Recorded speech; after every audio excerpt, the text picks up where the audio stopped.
Hello, this is Melissa Hales Spencer, here today with Castina Charles, who is a poet and an activist. They may sound like disparate ends of a spectrum, but I think we will see how really they're interrelated.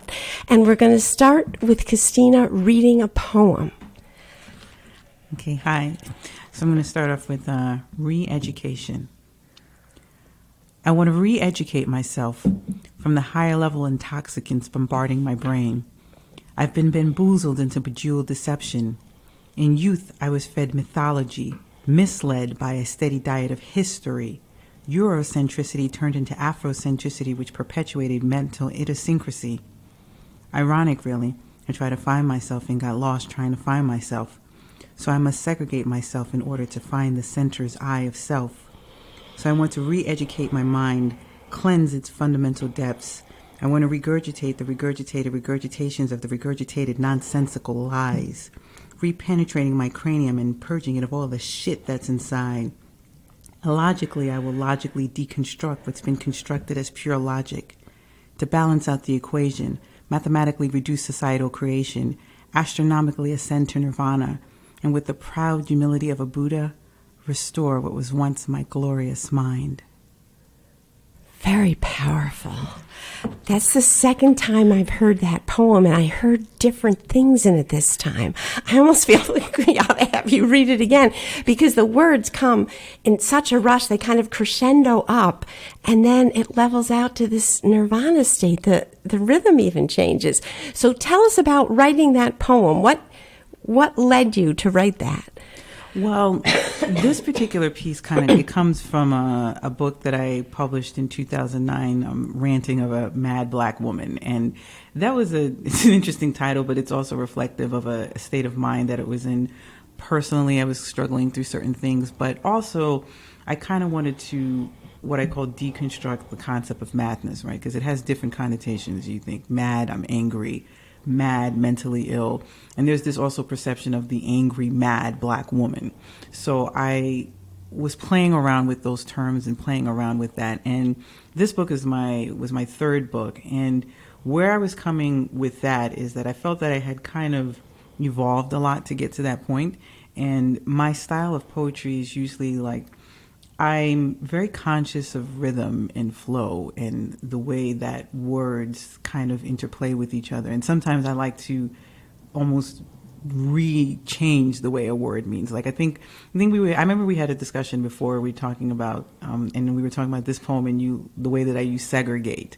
Yeah. And segregate. So you think of segregation in, like the negative, like segregation, but sometimes, segregate to put yourself aside in a way that I used it in that sense. Not just, you turned it on its head from our usual reading of the word. Yeah. Right. And I wanted to take that and say, not just in a negative, but as a way of kind of just the way like you think about going to the state of nirvana or Buddha or reincarnation. You sort of have to go within yourself to kind of segregate, to separate yourself from all of the craziness of society, and sometimes you come back with a different perspective.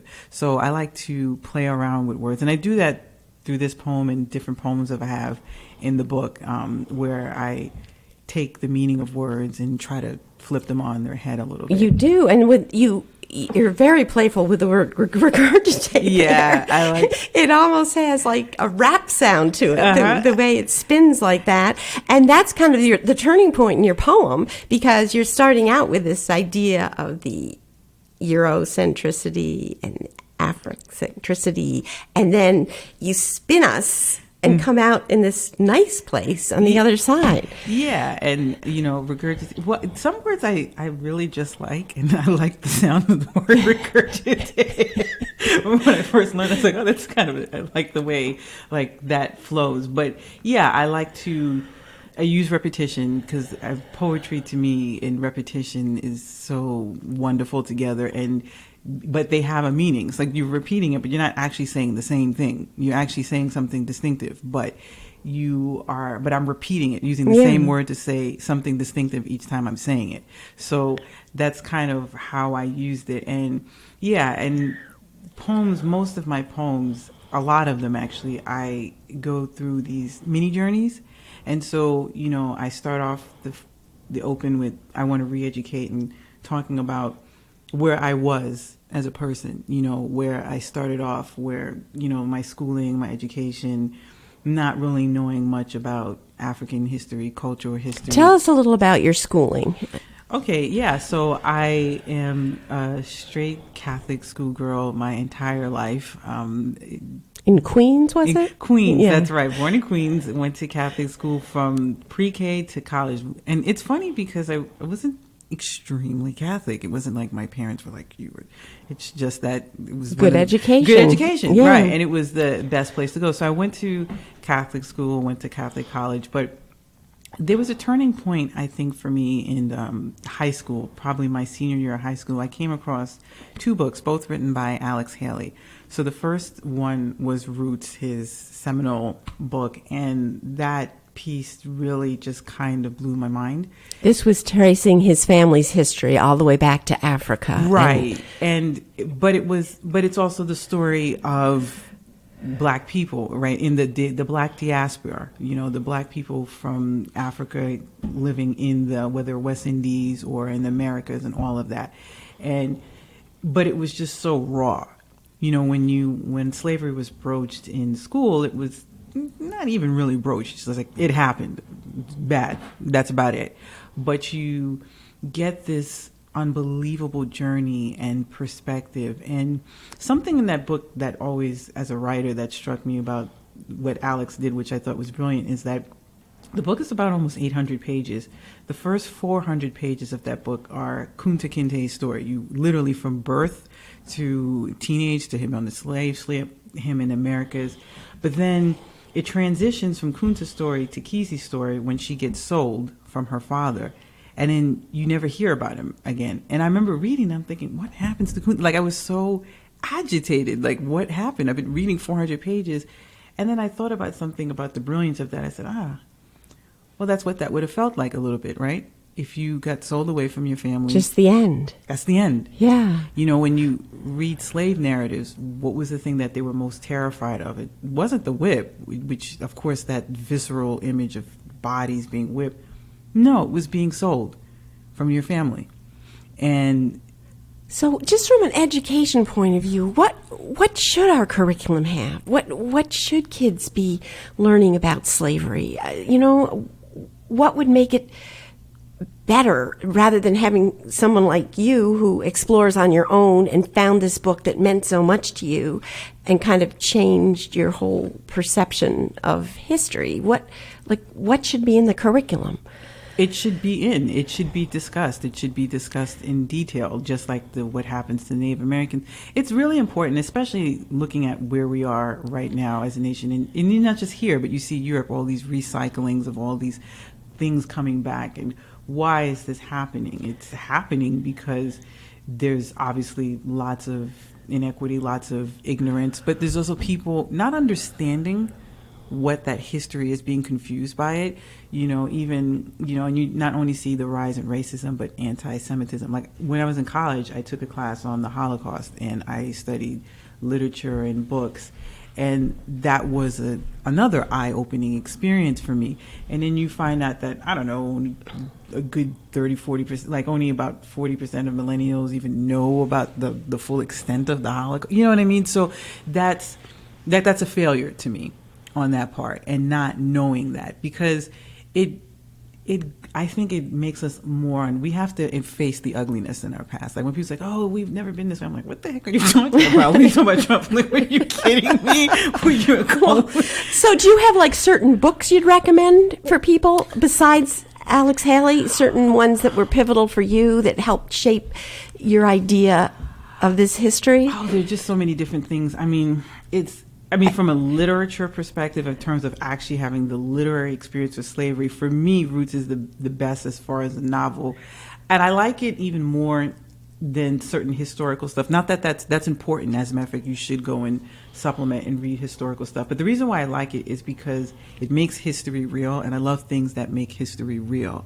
But that book, and the second book I was going to say, I forgot before I forget about, that had an impact, was the autobiography of Malcolm X. And that also had a profound impact as well, because it gave me a different understanding of Malcolm X than what you conventionally understand him to be. He's a much more complicated, complex person, and you understood a little bit where he came from. But it's also a history. That's what it's the history of, certain black civil rights movement, Black American movement in the, early 20th, mid 20th century. So that's another historical lesson that I learned. And those two things kind of sent me on a journey and started to learn and quest. But sometimes you go on journeys too, especially when you're going on self-educational journeys, you end up in weird places sometimes, and that's what I mean, like what I said, I got lost trying to find myself. You have people, like, oh, let's go back to Africa. I'm thinking, is that really a good idea? We tried that. That didn't actually, but but there's also a naiveness about with that, because it's a sense like, and also not taking into account African people and whether, they're actually people there with their culture and land, and you can't just go there. You know what I mean? Like, there's a lot of, I don't want to say silliness, but just these ideas that are what I consider unrefined. Like, just when you first experience stuff, it's like, yeah, wear dashiki afro, whatever. And I didn't have an afro, didn't wear dashikis, but that kind of sense of this is what it's all about. But in fact, you find that history is much more complicated and richer, and people's stories are much more richer. So that's where I said, okay, let me do this again, and let me look into things in a more deeper fashion. So what led you to poetry? Poetry, well, it was during that journey writing that I actually started writing poetry, which was an odd thing for me, because up until that point, I never wrote poetry at all. Didn't even like it. Poetry for me was Shakespearean sonnets, which were good, but that's just old and dated. But I read that book, and I read another book from Toni Morrison, The Bluest Eye, which is one of my favorite books. It's a disturbing book, but it's a powerful book. I read that piece. I had all this stuff in my head, and then I wrote my first poem, Cry My Beloved Africa, and I wrote that piece. And I just was in my living room, and the words just came to me, and I thought, that's weird. And then I started writing more and more, and I thought, oh, wow, okay. And initially when I wrote poetry, I kept it like in a little notebook, but I didn't show anybody. I think I didn't. So do you write, you don't type it, you write it out by hand? I write by hand, and then I type it. Okay. I find that as a writer, this is how I have this kind of process. I like to write by hand first. I feel that I write better. I don't know why. I just do. It feels like more organic. I like to scratch things out. I like to play around with it. And then when I put it, because to me, when I put things on the page, it's kind of finalized. I mean, I'll change it. Sometimes I'll fix things even when I'm doing it. But the creative process, I do it like writing it. Well, a lot of modern poetry exists for the page. And like you mentioned, Shakespeare, he existed for the stage. And I feel like your poetry, what I've heard you read, and maybe it's the way you read it, it's really oral. I mean, it's not, I'm sure it's fine on the page, but I mean, it seems like speaking it is part of the force of it. Yes, that to me is very important. And once I started writing poetry, I kind of went on this journey. So you start reading about other poets, right? For me, Maya Angelou was a big influence, Sonia Sanchez, Audre Lorde. But then I also started going to this place when I was in college. I went to this place called the New Yorkers Poetry Cafe, and that's in the East Village in Manhattan. And it was an incredible experience for me because they do what they call slam poetry, which Def Jam used to do this quite a bit, like with Russell Simmons. There was actually a whole HBO series of that. And slam poetry is all about performance. It's an oral, performative type of poetry. But for me, it was an experience I'd never had before with poetry. It was like these people were live and bombastic, and just it was like, wow. And then there's hundreds of people like sitting there listening to that, coming to the New York, especially on Friday they had slam poetry nights. And so that had a huge impact on me and how I wrote, because I always think about the sound of pieces when I write. And I later on even had the opportunity to judge poetry competitions, which was cool. You try to be fair. I don't want to be like, I'm not going to raise a 1 on somebody. I can't do it. So it was like a 1 to 10 kind of thing. Yeah. And how many was it? A single judge or a panel of judges? It was several judges. I mean, it was totally. This was on Wednesday, and the slam poetry nights were on Fridays, and Wednesdays was like more open mic, and so you'd have judges, and it was informal. It was like, hey, you want me to? Yeah, sure. Me and this friend of mine, and there were some great people, there were some not so great, but it was fun. Like I said, try to be diplomatic. Like there was one poem I had to give him a 6, but I was like, I'm not going to give him a 3. I just can't do it. Well, a poet's ego is usually very sensitive.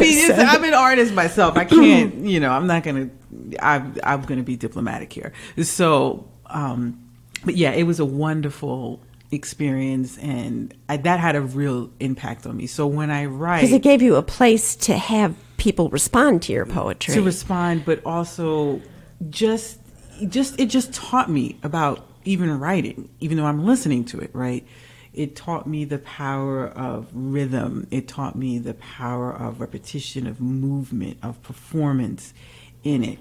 Because I do think, yes, poetry is great on a page. It's wonderful, but it's an art form that exists for thousands of years as an oral art form, right? And so my job as a performer, as a poet, is to move you. And I like to move you in 2 different places. I mean, the first part to move you is emotionally, which is what I think art should do. It should move you in an emotional space. And then when you have time to think about it again, then move you in an intellectual space, right? So first time you hear something, you're like, wow, that was really great. And you may not have picked up everything that you heard with the poem or what the piece said, but you felt good. It touched you in a certain way. And then you hear it again, or you see it, or you read it, and you start thinking, oh, wow, this person's saying so many different things, and I want to unpack this more. Yeah, hearing your poem a second time, I got a lot more out of it. And I think, too, hearing it, you mentioned Toni Morrison, and I listen to books a lot, like when I'm in my car, and she reads her own books on disc, and it's like that novel you mentioned, it's like poetry, the way she writes. And when you hear her voice saying those words, it just hits you in a whole different way than if you're sitting yourself and reading it silently. Mm-hmm. The words, they reach you in a different way. And I don't know if it's because the spoken word hits a different part of your brain or what it is, but it has a different power. But you had mentioned this is your 3rd book. Tell us a little about your first 2 books. What were they called, and how are they different, or are they from your... Yeah, so my very first book was Badass Poetry. That's literally what I called it, with 2 A's, okay? Badass. I'm a badass. But, that was... The inspiration for that title came, I watched this documentary on these black exploitation films in the 1970s, and the documentary is called Badass Cinema. And I thought, oh, okay, this is kind of like that. And, but I also liked the 70s too, because I thought the 60s and the 70s was a fantastic part for black arts. And the fact that we had this whole cinematic movement, which unfortunately, kind of went the way of the dodos, but but it was great. It was the sense of pride in blackness and that bombacity. So I took that essence and I had that. And again, I had poems like The Drum and Cry My Bubbly Africa and Woman, and they were very rhythm centric, the poems, but I also feel like they were more traditional. To me, when I look at that book, I see very much an homage to Dr. Angelou and her style. And the poems from that book, I published that in 2006. The poems range, you're coming from my first piece, Cry My Bubbly Africa, from 2000 when I wrote my first poem, to all the way to that point. So it's a range of styles. The second book I wrote, In My Naked Flesh, is a totally different... In My Naked Flesh? Yes, In My Naked Flesh. Very different title than Badass. Now I'm naked. No, but it's like much more vulnerable and kind of... And it was meant to be. And the style is very different from from that book, and very different from this. And I wrote it. They were mostly short pieces. Some of them were only 4 or 5 lines, even. And it's one of the only books that I can say is truly emotional, in the sense that it was coming from my personal experiences, romantic, my state of mind, but they were short little pieces, poems that I am very fond of, like short, small little pieces, poems that I wrote. But yes, it was in my naked flesh, and that's what I meant that to be, me at my most vulnerable, and I had political, cultural things in there, but not that much, right?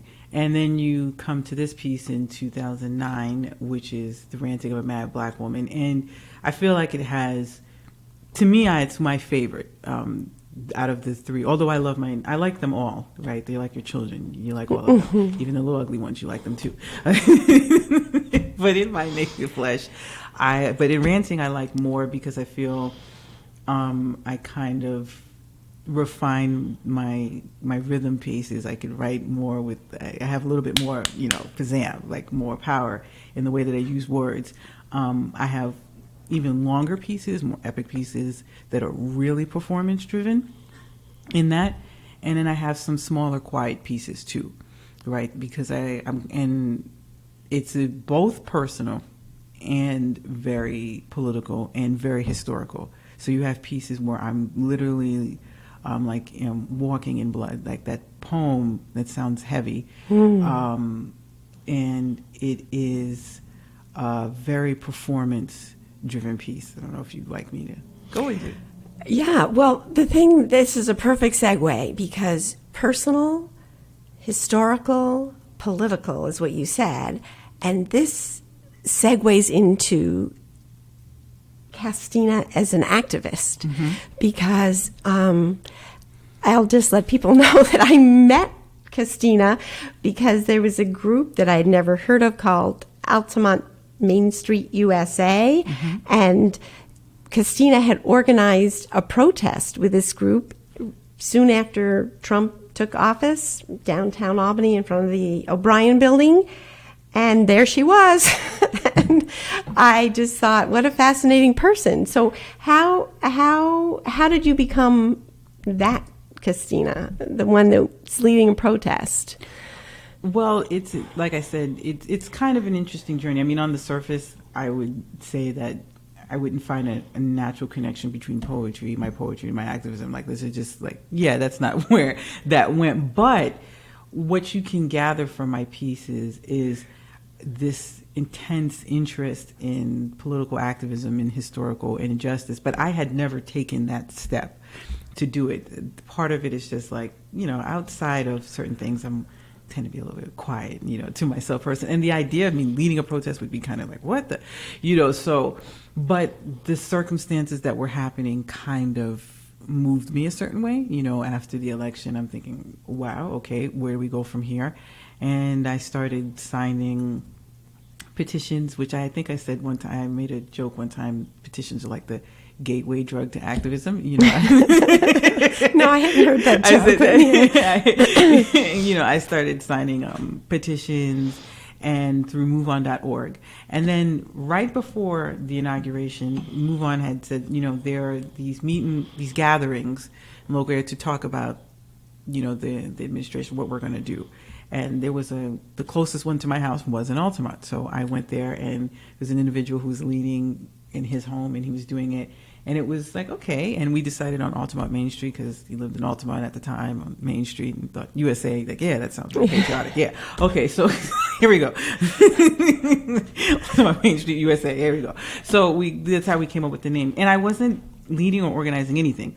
Like the following, I think the week after inauguration was the Women's March, and I didn't go to that because I was very like, I don't know.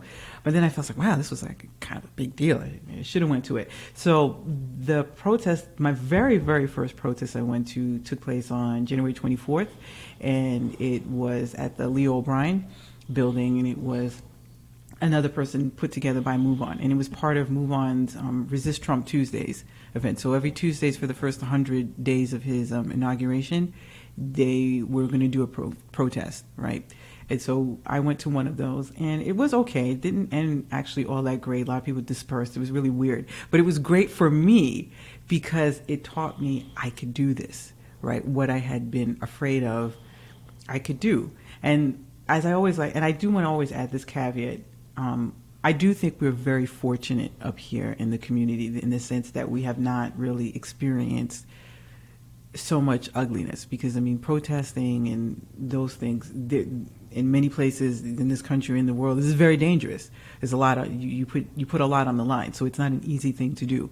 It's very important to know this. But I will say, up here, I've been very fortunate that even people who disagree with you, they don't tend to take it to the negative level. And the police, the departments, they're very supportive. You let them know ahead of time. They tend to be really supportive. So I had a good experience. And then I came up with sending a bunch of emails, and he's like, well, great. You know what? I'm not really a leading kind of person. Like, you should lead. I'm like, okay. All right, then. I will do that. I don't really know what I'm doing, but I'll do it. And so the very next week, I went to one protest, and the very next week I organized the first one, my first protest, January 31st, which was where we met. You covered that story, and that was, an amazing experience for me. And it was the experience not only doing it, but it wasn't even so much about the success of protest. It was something I'm saying to myself, like, I can take this journey. I've kind of been going on this journey now for the better part, whether I realize this or not, for the better part of 16, 17, 18 years. When I first started to reawaken to the fact that, not everything that I thought was what I thought it was. There's a whole history, there's a whole political movement, there are things that happen that I'm totally unaware of. And once I started going on that journey, right, and then writing about it, writing poetry about it, doing that, it kind of led me to that space. And tell us about the latest incarnation, because I missed the second women's empowerment movement, and you organized not only a march, but this wonderful workshop learning experience, which seems to me in some ways more important than a march or holding signs, because it looked like you got a really diverse group of people together, intelligent, powerful, interesting people to teach. Mm-hmm. So tell us about organizing that and about some of your favorite or most interesting people that were part of that. Well, yeah. So after we did a women's empowerment conference this year, but the year before I led the women's march in Albany, because I found they weren't doing a women's march in Albany. So I thought, okay, I guess we'll do one. And again, I don't know what I'm doing, but we're going to do it. And that we had a great turnout. Well, tell us about that. Well, okay, so from when the last time, the first march, I had spent that better part of the year not necessarily organizing marches and rallies, but attending places, connecting, networking with local activists in the region. And I would say somewhere in April, I met a woman by the name of Emily Marinchek, and she was organizing the tax march. I had actually wanted to do that myself, but she had got the better location. So I said, you know what, I'm just going to close up whatever event I'm trying to do, and I'm going to partner with her. And I met her, and we kept up correspondence. And then later on in the year, I spoke with her and Edith Simpson, who's my longtime ally and co-founder of Women's Empowerment Conference. She's been with me from Altamont Main Street on, so we're great. And I talked to her and Amy and all these other people and said, hey, you think we could do like a women's march? Are we totally crazy? And we thought, all right, let's do it. So why do women need empowerment? What is it that if you had the ideal world, what are you pushing for? And is there any kind of parallel literature that we can tap into the way you did to Alex Haley's Roots? Is there any? Well, I don't know what to recommend specific, but women's empowerment, there's a little what I call play on words here, because we also go by we in that acronym, and it means something to me when I said that. So we. Mm-hmm. Right? So it's women's empowerment, but it's also we, us, the community, people. And so that's not also exclusive to women, right? But why do I want to talk about women's empowerment, and why did I want to do a conference in a conjunction to the march? So we wanted to do a march after the successful one. We got together a couple of months, but I thought marches are great. their great energy burst, keeps the energy going, keeps the, get on the street. That's important. Because people feel charged up and committed, or they feel like they belong, or they... All of those things. Okay. They feel charged up, they feel committed, they feel... It's all... As a matter of fact, with these women's marches, it's like a celebration in a way. Like, we are here, we are out here, it's cold, it's winter, we don't care, we're women. The place where I met you, it was so cold I couldn't even write. Yes, Yeah, it's something about overcoming the odds that makes you feel good. Yeah, we're out here, we're doing this, right? And so that's a good pulsing, beating heart, right? That is a good part. But at the same token, my thinking was we need to reflect why we're here, like what brought us to this space, right? Not only just to activists, but what's in our country, right, that brought us to the place that we're here. Because unlike most people, Trump to me is not an anomaly. That's what I mean to say. He's to me, a logical conclusion to where we had been going. If you paid attention to the tea leaves in the country, especially if you looked at what was happening with the conservative movement, But rhetoric. people weren't paying attention. No, they it weren't. was sort of the underbelly, Right. and it just... They're not paying attention. The stuff that was. One of my professors, I went to school back. I went back to school briefly in 2013. And I took some classes on African culture, African American literature, history, and I had one of my doctors, he's Dr. Kendi, he actually came up with a book recently, Marked from the Beginning, which is a book, got a National Book Awards for that. But he wrote an article I saw, and he was talking about what we don't pay attention to, and the fact that the way that we look at history is that it's always going in one direction, right? Like we're kind of this upward trajectory. Like think about recent American history, civil rights movement, women's movement, gay liberation movement. We've been wow. But that we weren't paying attention that actually, yes, those things are true. We are making progress, but there's another line, another trajectory that was also making progress, which was the religious right movement, and those things were happening parallel. Like they're happening at the same time, and they're not contradiction. Like what we see as a reversal is not actually a reversal. It's the success of one trajectory that we weren't paying attention to, that was happening in parallel to the other one. The religious fundamentalist movement got huge steam in the 70s, and when it hijacked the Republican Party and in the 80s with Ronald Reagan and those mergers, those things were actually building and they were making lots of successes. But we seem to think that because we had these other successes that somehow, which we felt culminated in Obama. Well, I didn't feel that, but lots of people felt, right? Obama, post-racial society, right? That we had finally made it. And then now we were going to have another epic historical moment, the first woman president, right? And then it was like, what? How did we get here? We're backwards. It's like, well, no, actually, there's this movement that's been happening parallel the whole time. And also, too, with a lot of progressive movements like women's suffrage, there's a huge step forward, as there was, with the original suffragists, and then you have little step backwards or just standing still until you take another step forward. So it isn't ever a straight trajectory. But I see what you're saying. This professor has this idea there's a parallel course. Right. That one side isn't noticing the other's there. And the reason for that, and this goes into where I ended up with doing the conference, is because of, to me, what I consider a fallacy, a phallic notion, a false, scratch that one off, right? A false notion of where a lot of activists is like getting to the promised land. And what I mean by that is like, we're going to build to this place and we're going to get to this perfect place. And that to me is a false notion, and it's a bad one. And the reason why I say it's a bad one, because it makes you think that it builds into that building up, when in actuality, activism never ends, right? Just like you're never going to stop promoting what's important to you. Well, the people that you're working against are also not going to stop promoting. Like, you know what I mean? Like if you are a so-called pro-life advocate, right? Well, you're always going to fight for that. You're not going to stop. Like, why would you stop, right? Just like if you are pro-choice, you're not going to stop. You're going to keep pushing. And so the idea that we can get to a place and then we'll get there is to me a false notion. Like activism is just like, it's like a life experience. It's like another great parallel is like, let's say you work out, right? It's like, I'm going to lose weight. Go to the gym, I eat, I get fit, I lose a lot of weight. well, if you stop working out and you stop eating right, what's going to happen? All of that's going to come back, right?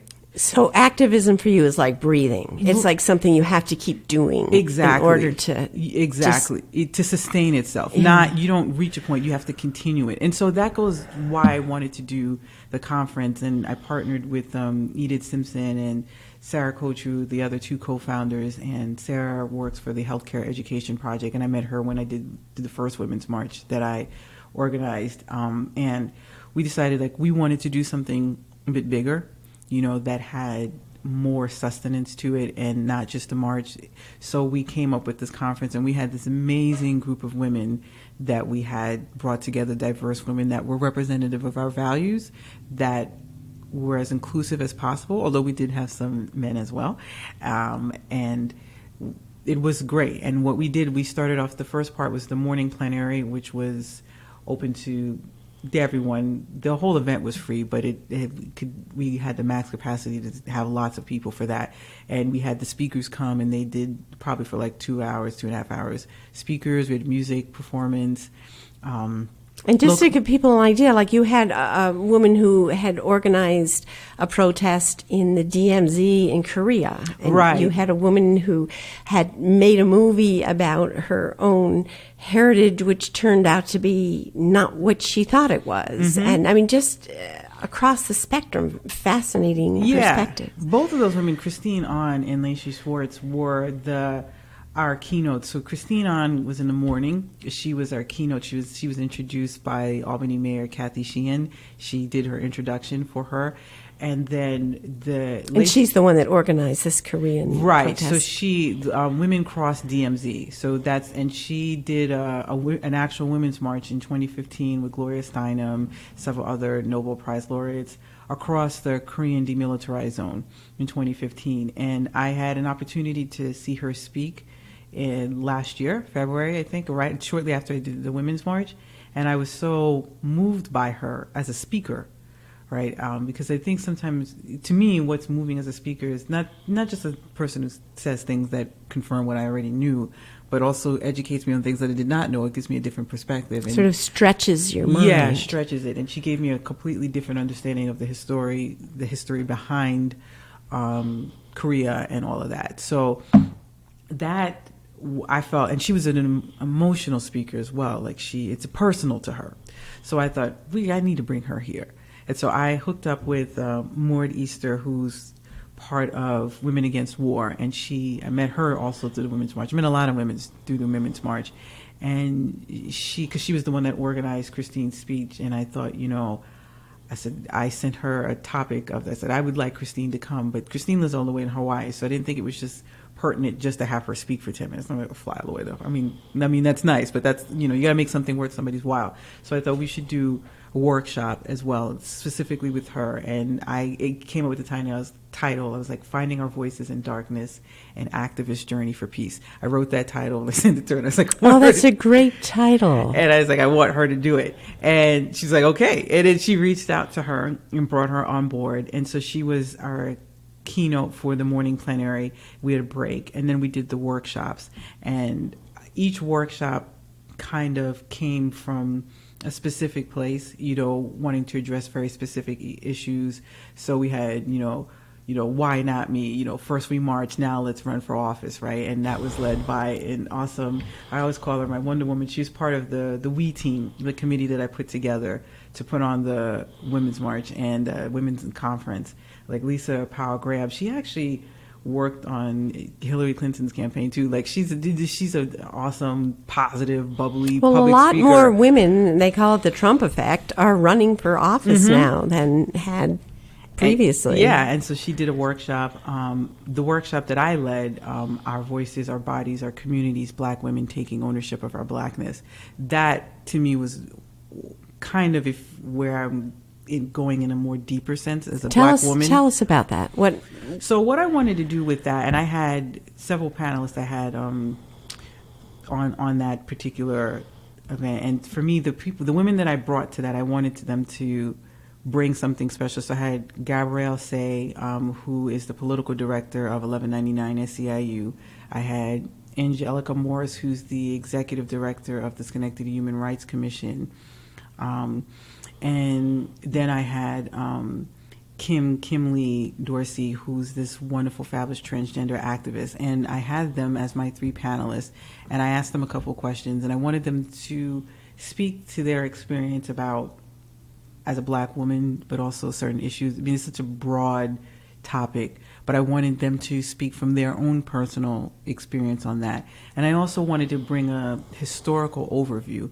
So when I started that workshop, I passed out these handouts that had kind of a historical fact about this one woman who was referred to, her name was Sarah Bartman, but she was referred to as the Hottentot Venus. She came from South Africa, and she lived in the 19th century, and she was in Europe, and she was displayed while she was alive. It was sort of like a circus freak act because she had a specifically huge buttocks.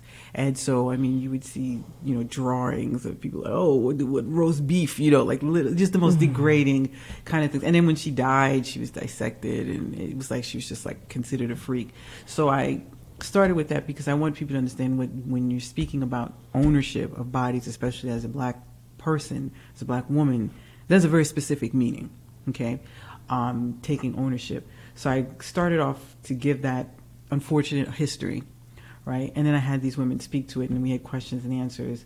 But then I closed out on a poem, which I had everyone in the audience speak lines. I had 3 women start off. I started it, and then I had all Is it one of your poems? No, Maya Angelou. Oh. Phenomenal woman. And because I wanted everyone to feel, and that, again, it goes to my theme, how I always do things, even in my poems. So I will start you off with something like, whoa, right? Sometimes even really unpleasant and untroubling.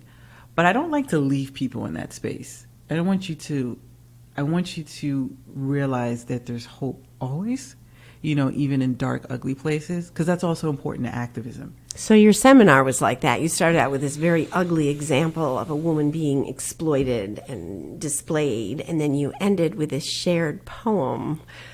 That's nice. Yeah. And I think we're out of time, so we're going to do the same thing. Yes. We're going to end with one of your poems, and we're going to feel good. Yes. So I'm going to start. Yeah, so this is a short piece. This is a real short piece. It's called Strength. Strength is not the force of an iron will or the inability to feel the horrors of pain. Strength is the ability to look at all the malicious cruelty of life and with nothing over the horizon, still have the audacity to hope.